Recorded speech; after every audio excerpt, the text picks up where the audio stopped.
Hello everyone, চলে এসেছি আবার একটা নতুন ভিডিও সঙ্গে নিয়ে। তাহলে চলো আজকে দুপুরের মেনুতে কি কি ছিল তোমাদের সাথে শেয়ার করি। আজ দুপুরের মেনুতে ছিল আলু আর পটল লম্বা লম্বা করে কালো জিরে ফোড়ন দিয়ে ভাজা।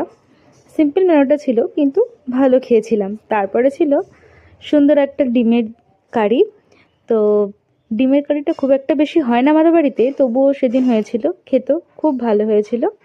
আর সন্ধ্যার দিকে লিকার চা খেতে ইচ্ছা করছিল না, দেখলাম লেবু আছে তাই একটু মা চা করে দিয়েছিল, তারপরে একটু লেবু আর বিট লবণ মিশিয়ে খেয়েছিলাম। টক টক তো খুব সুন্দর লাগে খেতে।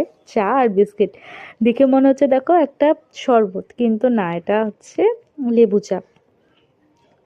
লেবু চা খেতে কিন্তু খুব ভালো লাগে। আর সন্ধ্যের দিকে এটাই খেয়েছিলাম। রাত্রেবেলা সেম ডিনারে ছিল বলে তাই আর তোমাদের সাথে শেয়ার করিনি। আর খেয়েছিলাম রাত্রের দিকে একটু কোল্ড ড্রিঙ্ক।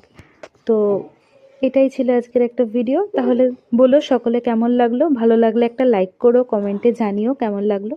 তাহলে আজকের মতন আসি, আবার কাল দেখা হবে নতুন একটা ভিডিওর সাথে। সকলে ভালো থাকবে, সুস্থ থাকবে। আজকের মতো টাটা।